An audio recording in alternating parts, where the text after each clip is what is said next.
അഖിൽ രാജ് എന്ന അഖിൽ മാരാർ 10,000 വോട്ട് പോലും തിരിച്ചു പിടിച്ചിട്ടില്ല എന്നുള്ള കാര്യമാണ്. ഈ മാനങ്കര മണ്ഡലത്തിൽ ചില RJP കോമാളികൾ ഒരു പ്രഖ്യാപനം നടത്തിയിരുന്നു സുഹൃത്തുക്കളെ. റിപ്പോർട്ടർ ചാനലിലെ അരുൺകുമാറിന് എന്റെ വാർത്ത ഞാൻ മുന്നിലാണെന്ന് വായിക്കുന്ന നിമിഷത്തിന് വേണ്ടി കാത്തിരിക്കുകയാണ്. ഞാൻ മുന്നിലാണെന്ന് വായിക്കുന്ന നിമിഷത്തിന് വേണ്ടി കാത്തിരിക്കുകയാണ്. ഈ കോയമ്പത്തൂർക്കുള്ള ബസ് പോയല്ലോ. 3ാം സ്ഥാനത്താണ്. താഴെ നിന്ന് മുകളിലോട്ട് പോകുമ്പോൾ 1ാം സ്ഥാനത്താണ് എന്നുള്ളതാണ് ഞാൻ മനസ്സിലാക്കുന്നത്. ചോദിച്ചു മേടിച്ചതാ സാറേ. തൃക്കാക്കരയിലെ കോട്ടയോ ഏത് കോട്ട, എവിടുത്തെ കോട്ട, എല്ലാ കോട്ടയും പൊളിഞ്ഞു എന്നല്ലാതെ മറ്റൊന്നും പറയാനില്ല സാറേ. ആ സമയത്ത് മാസിലങ്ങ് ആയിപ്പോയാണ് സാറേ. അങ്ങനെയൊക്കെ മൊത്തം ഇരുട്ടാണ്. ഇതാണ് നിയോജക മണ്ഡലത്തിൽ ചക്ക മുറിച്ച് UDF പ്രവർത്തകരുടെ ആഘോഷം. സജീന്ദ്രന്റെ നേതൃത്വത്തിലാണ്. 2020 ചിഹ്നമാണ് ചക്ക മുറിഞ്ഞു. താനൂർക്ക് ചക്ക തിന്നാൻ പോയതാ. ചക്കൊന്നും ഇപ്പോ പഴയ മധുരമില്ല.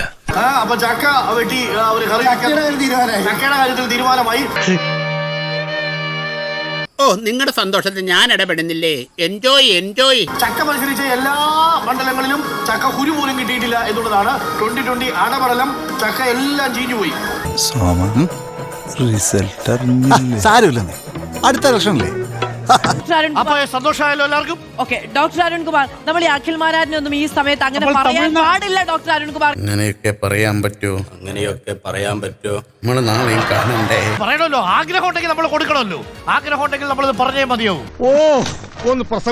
അല്ലെങ്കിലും പണക്കാരെയും ഫേമസ് ആയവരെയും ബഹുമാനിക്കാൻ ഈ മലയാളി കിഴങ്ങന്മാർക്ക് അറിയില്ലല്ലോ. തെരഞ്ഞെടുപ്പിൽ എന്തായാലും ജയിക്കുമെന്ന് വിചാരിച്ച് ഞാൻ പല വെല്ലുവിളികളും നടത്തിയതാ.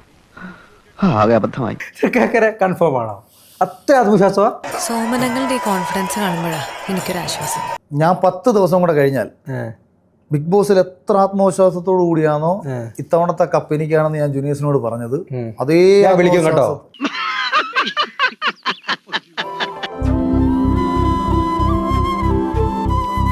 ഞാൻ വിളിക്കും 10 ദിവസം കഴിയുമ്പോൾ ഞാൻ പറയാം. അഖിലേട്ടാ ഇന്ന പോലെ എത്ര വോട്ടിന് ജയിക്കുന്നാണ് വിശ്വാസം. ഓപ്പണായിട്ട് ഞാൻ പറയാം.